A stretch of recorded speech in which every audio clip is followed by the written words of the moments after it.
21 Golden Era celebrities who weren't as smart as we thought. Brilliance, genius, intellectual prowess, these are qualities we've been led to associate with certain stars of Hollywood's golden age. The sophisticated gentleman with perfect diction discussing philosophy between takes. The aristocratic actress quoting Shakespeare while sipping tea. The worldly director revolutionizing cinema with his unprecedented intellect. These images have been etched into our collective memory of classic Hollywood. But what if I told you that some of cinema's most celebrated intellectuals were actually far simpler than their carefully crafted public images suggested? That's right, 21 beloved icons from Hollywood's most glamorous era were marketed as brilliant minds, Renaissance people, and cultural sophisticates when the reality was often startlingly different. Today we're pulling back the curtain on one of Hollywood's most persistent illusions, the manufactured intellectual. From the actor whose sophisticated accent masked a limited education to the director whose genius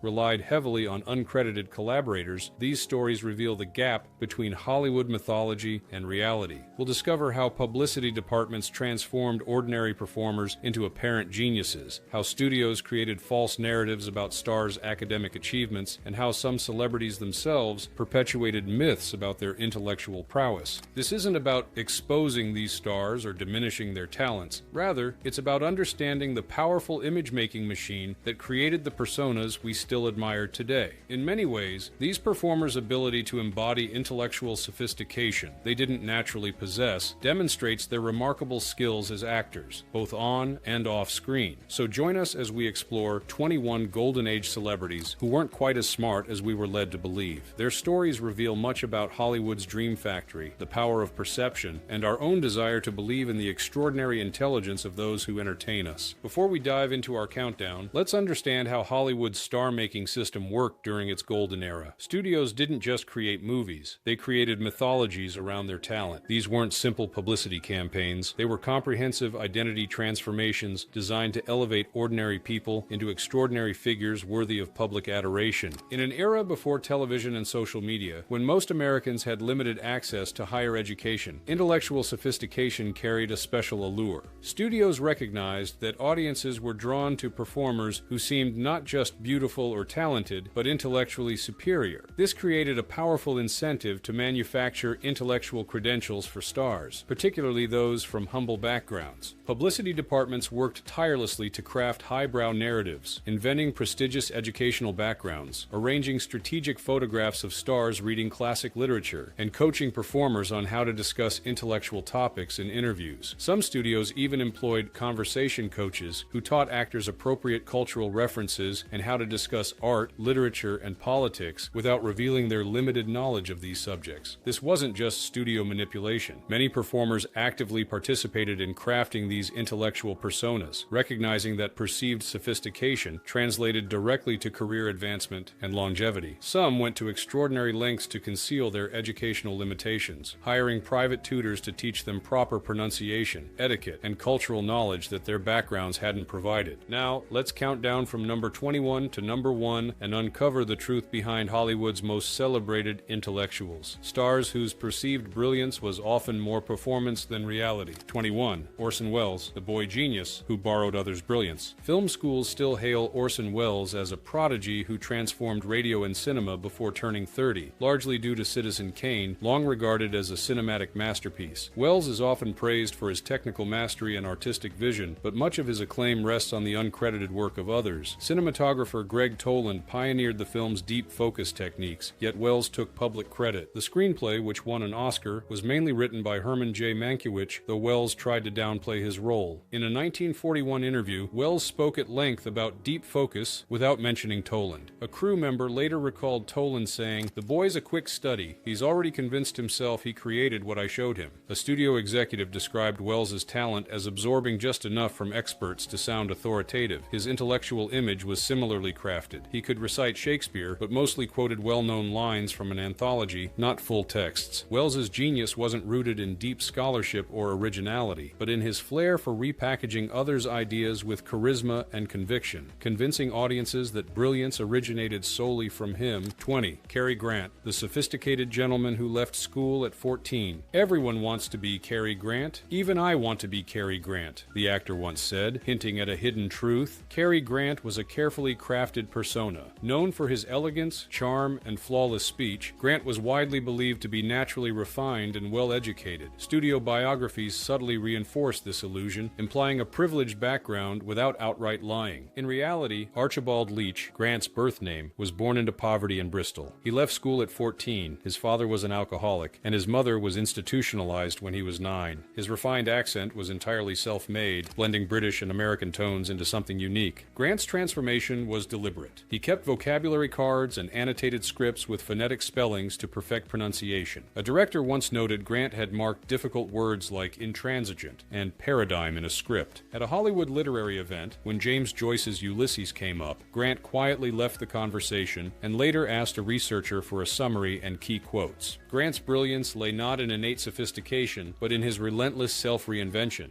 "I pretended to be somebody I wanted to be," he said, "and finally I became that person. Or he became me." 19. Katharine Hepburn, the intellectual aristocrat, who calculated every move. Biographies often portray Katharine Hepburn as a brilliant intellectual, highlighting her Bryn Mawr education, eloquence, and thoughtful performances. Her bold rejection of Hollywood norms, summed up by her quote, "If you obey all the rules, you miss all the fun," helped cement her reputation as an independent cerebral force. But Hepburn's intellectual image was carefully constructed. While intelligent, she was more strategic than naturally scholarly. Her college transcripts show she was an average student with modest grades. A classmate noted, "Kate was bright but not exceptional academically. What set her apart was her drive to be exceptional." Behind the scenes, Hepburn prepared meticulously to appear effortlessly sharp. A 1940 studio memo noted she demanded interview questions in advance and time to study topics like literature or politics. Director George Cukor once found her rehearsing spontaneous opinions with Agatha Christie novels hidden inside covers of classic literature. Though she was articulate and educated, Hepburn's refined persona was not simply innate. It was the result of disciplined image building. Her legacy as an intellectual icon reflects both her genuine abilities and her commitment to appearing brilliant, even when it required careful orchestration. 18. Errol Flynn, the worldly adventurer who fabricated his exploits. The phrase "in like Flynn" became slang for effortless success, especially with women, but it also fits how seamlessly Errol Flynn's fabricated backstory entered public belief. Studio PR painted him as a real-life adventurer who prospected for gold, fought in wars, and explored unknown lands before turning to acting, making him seem tailor-made for roles like Captain Blood or Robin Hood. Flynn often claimed his father was a scientist, and that he spent his youth on wilderness expeditions in Tasmania. In truth, his father was a biology professor, and Flynn's expeditions were limited to suburban Hobart. His tales of New Guinea exploits, gold mining, and plantation management were exaggerated versions of short stints doing odd jobs. Official records show no evidence of mining claims or land ownership. A former classmate joked that Flynn would have needed to be triplets to have done all he claimed by age 20. Director Michael Curtis noted Flynn avoided deep character work, relying on charisma instead of preparation. His ghostwriter later admitted Flynn blurred fact and fiction so often, even he couldn't tell them apart. Flynn's globe-trotting persona was largely a Hollywood invention, fiction the actor helped write and the public happily believed. 17. Greta Garbo, the mysterious intellectual who avoided complex conversations. "I want to be alone." With that line, Greta Garbo became cinema's ultimate enigma. Critics often portrayed her silence as profound, painting her as a deeply intellectual recluse, but Garbo's famous solitude had more practical roots. A former assistant revealed that her limited English, not mystery, was the reason for her quietness. Garbo, with little formal education in Sweden, feared making grammatical errors in interviews. A 1932 MGM memo shows the studio hired a language coach to prepare her for press interactions, but Garbo avoided practice, choosing to speak as little as possible. Her private life also challenged the intellectual image. Though her apartment displayed a large book collection, a friend admitted most volumes were unread, with uncut pages.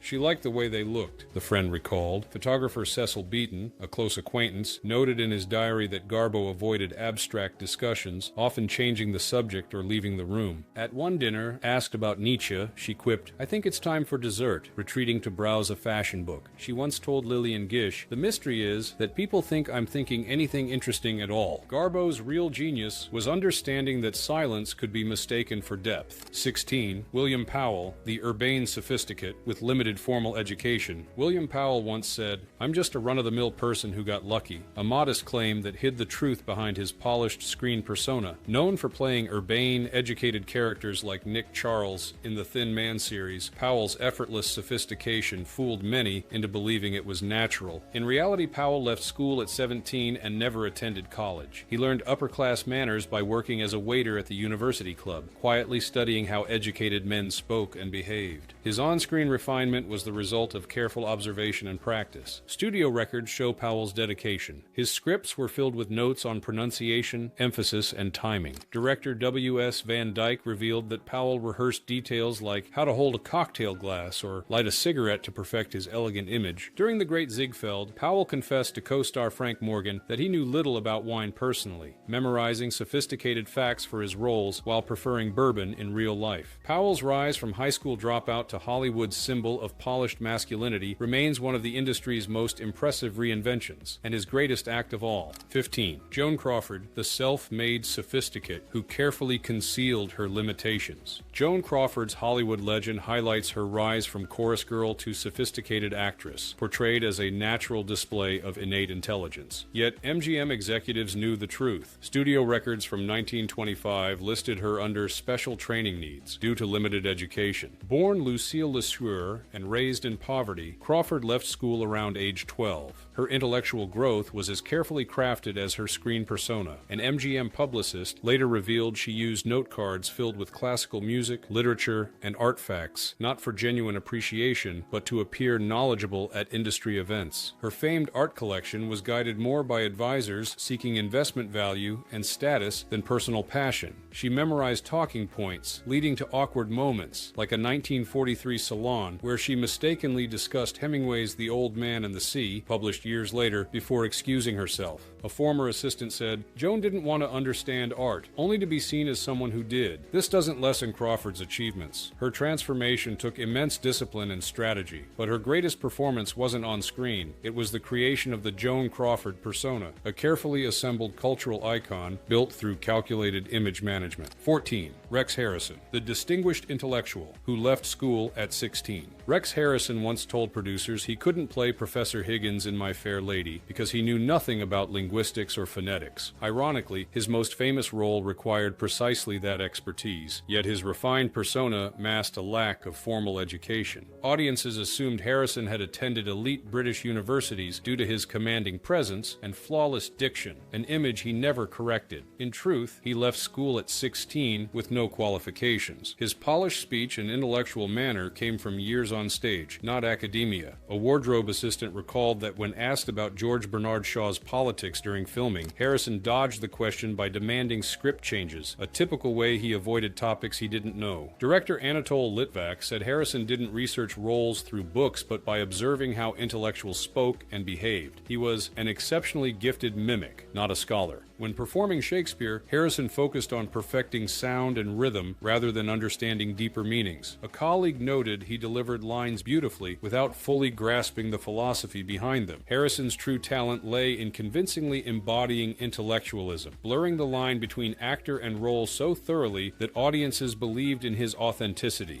13. Vivien Leigh, the cultured aristocrat from Ordinary Beginnings. Vivien Leigh once joked, "I'm not a lady, I'm just a woman who plays them convincingly," a modest comment that was surprisingly accurate. Her delicate beauty and polished demeanor suggested aristocratic roots and high education, but the truth was quite different. Born Vivian Mary Hartley to middle-class parents, Leigh had no exceptional academic background. Her refined image was crafted through elocution lessons, deportment training, and deliberate imitation of upper-class manners. Studio contracts even required her to attend cultural events like museums and concerts to maintain this sophisticated facade. Director George Cukor noted how methodically she studied aristocratic behavior, how they held teacups or entered rooms, building her persona with precise detail. Though often pictured surrounded by classical books, many were props for photos. Her actual reading focused more on scripts and fashion magazines. Laurence Olivier, her husband, recognized this transformation as a remarkable act of self-invention. She created the perfect English rose from humble origins through sheer determination.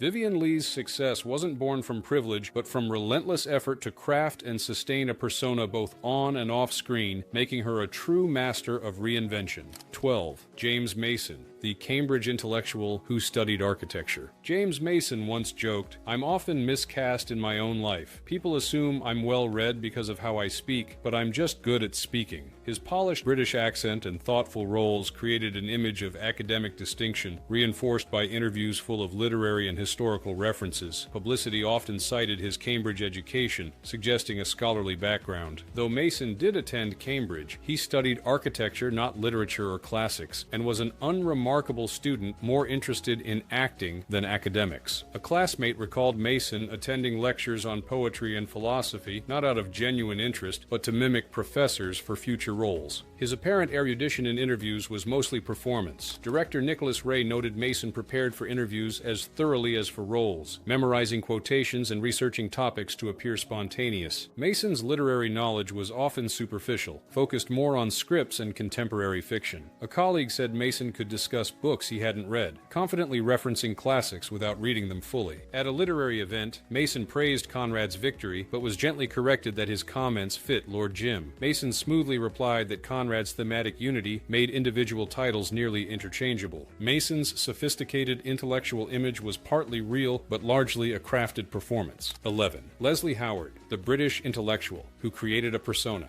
In the 1930s and 40s, Leslie Howard was Hollywood's go-to for intellectual roles, known for his refined British persona in literary and historical films. His cultivated image suggested deep education and cultural sophistication, embodying the ideal British intellectual, thoughtful and erudite. However, Howard's real life differed greatly. A 1935 studio memo advised highlighting his literary interests while hiding his enthusiasm for boxing and racing, which clashed with his screen persona. Born Leslie Howard Steiner to Hungarian Jewish parents, his education was ordinary, and his polished British accent was carefully practiced, not inherited. Co-stars were often surprised by the contrast. Myrna Loy recalled expecting a scholarly poet, but instead meeting a man obsessed with sports and mechanics. Director Michael Powell noted Howard's focus on acting techniques over historical context, showing limited interest in the intellectual backdrop of his roles. During The Scarlet Pimpernel, Howard dismissed detailed history lessons, saying he only needed to know how aristocrats behaved on stage, not why they were in danger. His intellectual image was largely a crafted performance, not genuine scholarship. Howard's true talent was his ability to convincingly portray cultured intelligence, creating a lasting impression of sophistication that was more persona than reality. 10. George Sanders, the sophisticated polymath with a carefully cultivated act. George Sanders debuted in Strange Cargo, 1940, discussing Rousseau, embodying his trademark role, a cultured, cynical intellectual among lesser minds. His refined accent and world-wise demeanor suggested aristocratic education and international experience. However, a 20th Century Fox publicist once asked Sanders about his education. He replied, "Make something up that sounds impressive. The details don't matter." Born in Russia to British parents but raised in suburban England, Sanders had a typical education with no standout academic achievements. His sophisticated persona was carefully crafted through elocution lessons, cultural study, and mimicking upper-class mannerisms. Claims of fluency in 5 languages were exaggerated. He was mainly fluent in English, with basic French and a few memorized phrases in others. Director Alfred Hitchcock praised Sanders for creating the illusion of a cultured sophisticate without actually being one. Sanders himself admitted in a 1956 interview, "People are more impressed by the appearance of knowledge than knowledge itself." His preparation focused on surface details like brandy glass handling and perfect pronunciation, creating a convincing performance. The polished, worldly figure was largely a brilliant act, blurring the line between actor and role, with true intelligence rooted in mastering the art of illusion. 9. Vincent Price, the art expert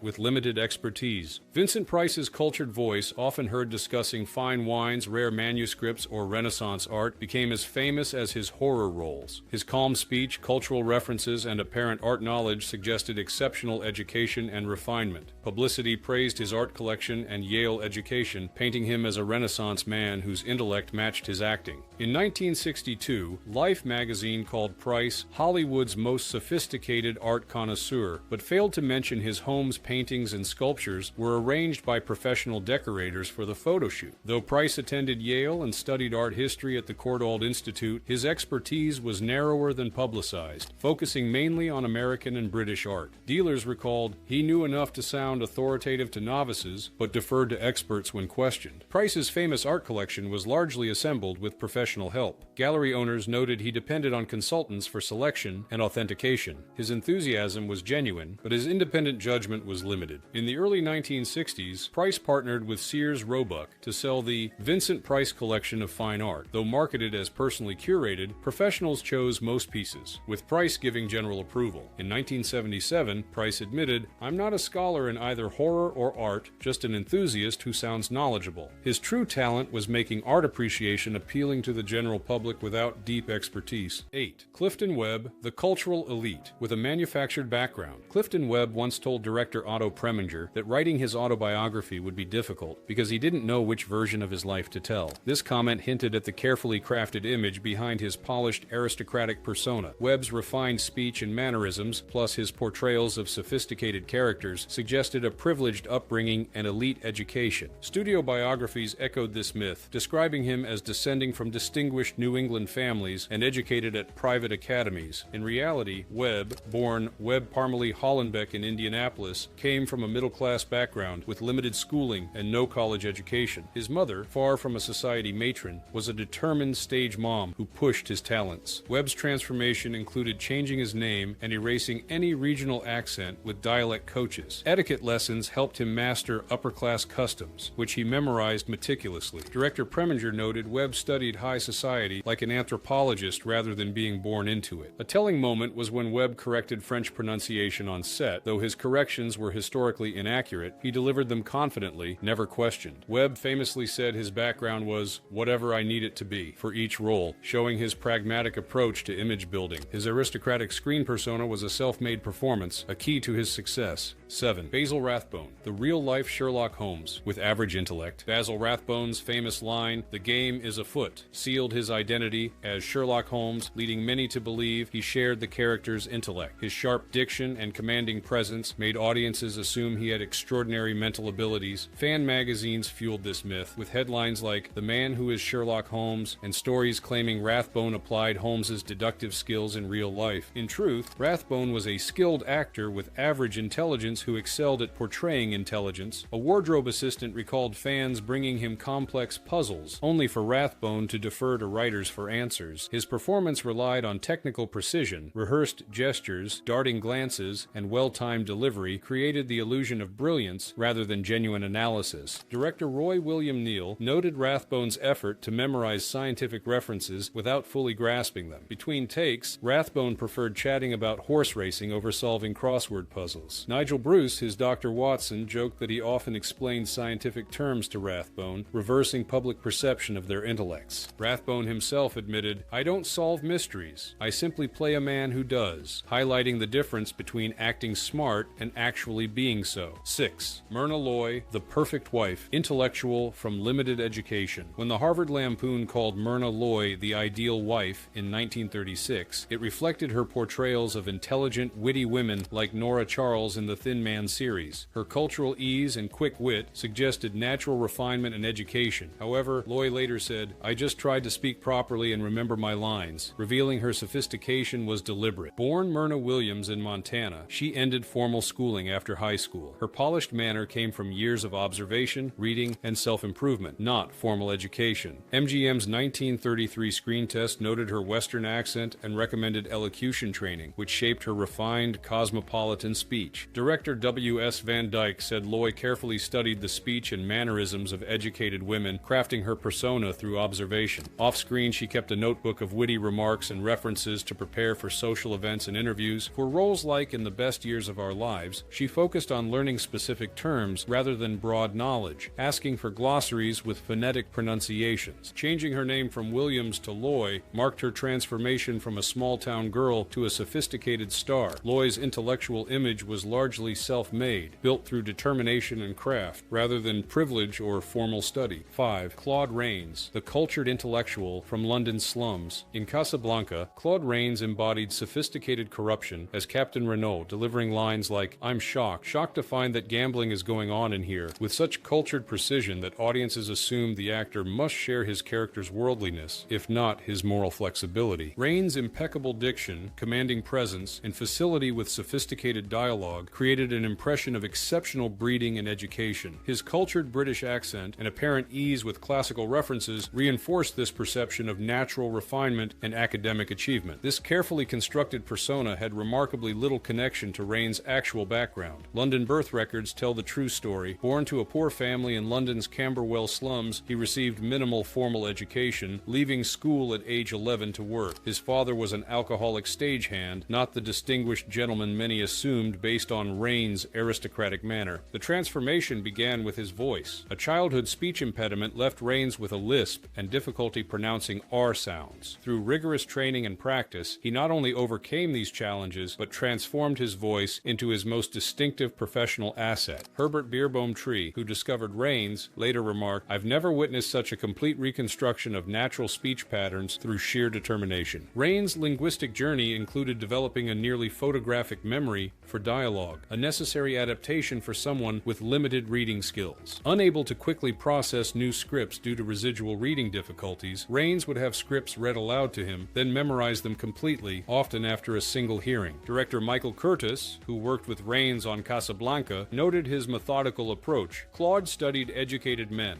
how they stood, how they held objects, how they listened. Nothing was accidental. He constructed his public persona through careful observation and endless practice. A wardrobe assistant from Warner Brothers recalled Rains' detailed attention to his image. Mr. Rains insisted on specific modifications to all his costumes. Higher collar stands to elongate his neck, slightly padded shoulders, precisely angled pocket squares. He understood that perceived sophistication came from 1,000 small details most people never consciously notice. The secret to playing distinguished men, Rains once told a young actor, is making the audience forget you were ever anything else. This revealing comment suggests Rains' awareness of the gap between his cultivated image and his humble origins. The seemingly aristocratic intellectual whom audiences admired was entirely self-created, a remarkable achievement by a man who transformed himself from an uneducated slum child to one of cinema's most distinguished presences. 4. David Niven, the witty raconteur who embellished his life. "Don't listen to a word I say," David Niven once told an interviewer with a wink. "I'm the biggest liar in Hollywood." The journalist laughed, assuming this was just another example of Niven's famous self-deprecating wit. It wasn't. Niven's elegant manner, seemingly effortless wit, and entertaining anecdotes created an impression of natural sophistication and worldly experience. His autobiographical books, filled with charming stories about Hollywood and international high society, reinforced his image as a debonair insider whose intelligence matched his charm. Niven seemed the embodiment of the sophisticated gentleman, educated, cultured, and unfailingly eloquent. While Niven did attend prestigious schools, Stowe and Sandhurst, his academic performance was unremarkable, and his intellectual interests were considerably narrower than his public image suggested. School records describe him as more interested in mischief than studies, and possessed of charm rather than scholarly ambition. His famous wit came less from natural brilliance than from a methodically developed repertoire of stories and jokes, many carefully rehearsed and refined over years of telling. Director Billy Wilder once observed Niven testing different versions of the same anecdote at various dinner parties, noting which phrasings generated the strongest reactions and incorporating them into the final version. A revealing behind-the-scenes moment occurred during filming of Around the World in 80 Days. Between takes, Niven entertained the crew with a story about his wartime exploits involving a daring escape from Nazi-occupied France. When a former military officer present quietly pointed out a historical inaccuracy in the tale, Niven smoothly incorporated the correction and continued without acknowledging the fabrication. Researchers have discovered that many of his most celebrated stories were significantly embellished or entirely fabricated. His autobiography, The Moon's a Balloon, contains numerous chronological impossibilities and encounters with people who weren't present at the claimed events. Peter Ustinov, himself a gifted storyteller, once remarked about Niven, "David elevated anecdotes to an art form where truth became merely optional. He wasn't dishonest so much as he was creating entertainment with himself as the central character in a lifelong strong performance. Even Niven's famous accent, the quintessential upper-class British tone, was partially constructed. Having spent his formative years in various locations and schools, Niven deliberately refined his speech to eliminate regional influences and emphasize aristocratic pronunciation patterns that enhanced his sophisticated image. The truth, Niven once told a journalist who questioned one of his anecdotes, should never interfere with a good story. This revealing comment suggests Niven's understanding that perceived sophistication often depends more on entertaining presentation than factual accuracy. 3. Ronald Colman, the Oxford scholar who never attended university. In 1942, a young actor approached Ronald Colman for advice about playing an educated character. "How did your Oxford education influence your approach to intellectual roles?" he asked. Colman smiled enigmatically and replied, "My dear boy, one needn't attend Oxford to play Oxford men convincingly." Few understood the literal truth behind this response. Colman's cultured accent, thoughtful demeanor, and facility with literary dialogue had created an impression of exceptional academic achievement. His performances as intellectuals, artists, and gentlemen suggested personal experience with the educated elite he portrayed. Studio biographies reinforced this perception through careful wording that implied prestigious education without making specific claims. Fan magazines frequently alluded to his scholarly background and literary knowledge, credentials that seemed evident in his articulate interviews and sophisticated screen presence. The reality? Colman never attended Oxford or any university. His formal education ended at boarding school, after which he worked as a clerk before beginning his acting career. His seemingly natural erudition was methodically developed through years of reading, speech training, and deliberate study of the upper classes he would later portray. Colman's famous voice, perfectly modulated and precisely articulated, was not an inheritance of privileged education, but the product of deliberate development. After being wounded in World War